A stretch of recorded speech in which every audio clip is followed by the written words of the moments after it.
My name is Tarmack, and this is your Game Industry News Wrap-Up for the week of April 14th, 2018. Our title story this week revolves around Steam and SteamSpy. Valve, via a blog post on Steam this week, announced some changes to the privacy settings on the platform. Effective immediately, Steam is giving users the ability to decide whether or not to show certain game details, such as whether a game is owned or not, achievements, and playtime. They're also working on an invisible mode so even your friends won't know you're online. In the wake of Zuckerberg's attempt to pass himself off as human in front of the United States Congress and the upcoming General Data Protection Regulation privacy rules coming into effect in the European Union on May 25th, I'm all about protection of private data. However, there has been a casualty.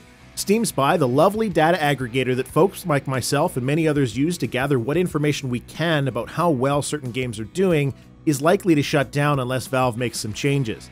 By default, all of the information sharing systems are now turned off, so SteamSpy won't be able to gather data anymore. Thanks, Mark. First-person survival horror game Agony, which is releasing on both PC and the consoles, is unfortunately for fans of all of the potential graphical wonder of hell, going to be launching in a censored state. The studio hasn't commented on exactly what is being censored, saying only that everything in the trailer is in the censored version, so I suspect that there are at least some bumping and grinding demons at some point in the game. However, players on PC will be able to download a patch which uncensors the game to its intended vision. When asked about this censorship issue, the studio did confirm that in order to avoid an AO rating, which would prevent sale on the consoles, they didn't have a choice. Chances are this same logic applies on PC to ensure a proper ESRB mature rating, and allowing PC gamers the ability to adultify it later by patch if they wish. Personally, I find it amusing that it tends to be sexual content which garners the adult-only moniker, and not the rampant gore and torture. As many politicians have said, won't someone think of the children? Seems to me that this is thinking of the parents more than the kids. Contrary to the numerous failed attempts by activists looking for the legal right to repair our own consumer electronics and tractors, amusing mix I know, the Federal Trade Commission in the US has had a brief and unexpected moment of consumer protection. The FTC issued warnings to Nintendo for language used to potentially void warranties in the event the products are used with other products not sold or licensed by Nintendo, and Sony for the good old warranty is void if removed sticker.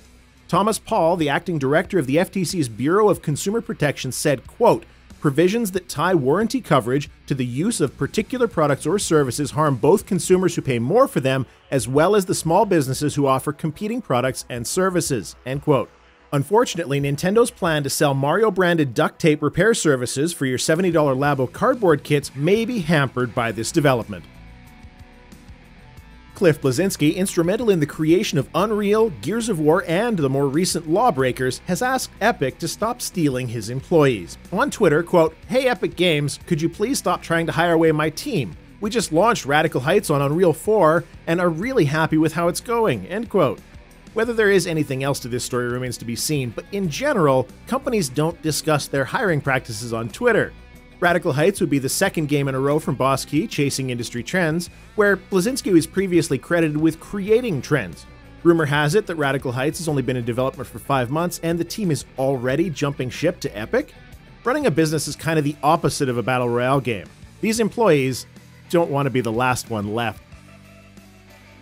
Gamers are defending Denuvo again. Katsuhiro Harada provided some information regarding recent frame rate issues occurring periodically in Tekken 7 on PC. He indicated that the issue was related to third-party anti-tamper middleware, without naming Denuvo directly, and told Tekken fans on Twitter that they've been told a fix is coming soon. Whether intended or not, this is some of the first confirmation we've had from a developer that Denuvo can at least in some circumstances affect gameplay performance.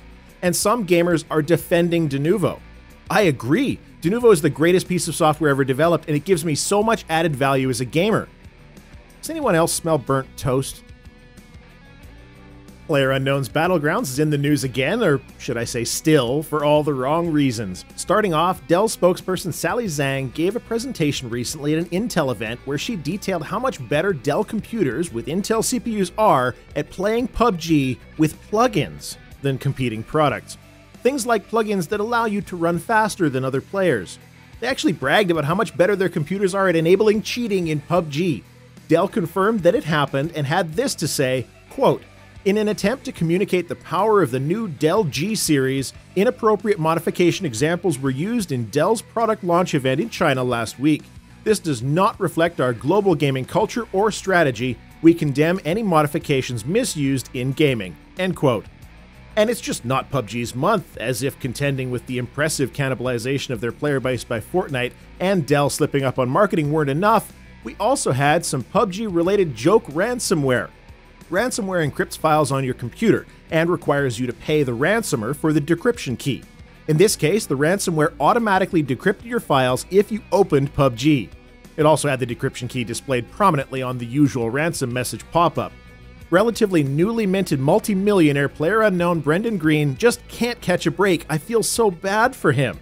Oh, they're also going after mobile games in court, claiming that nobody had used a frying pan as a melee weapon in a video game before. Their public facade is almost exactly like PUBG's selection of in-game assets. Poorly thought out, mismatching in theme, and taking responsibility for someone else's work.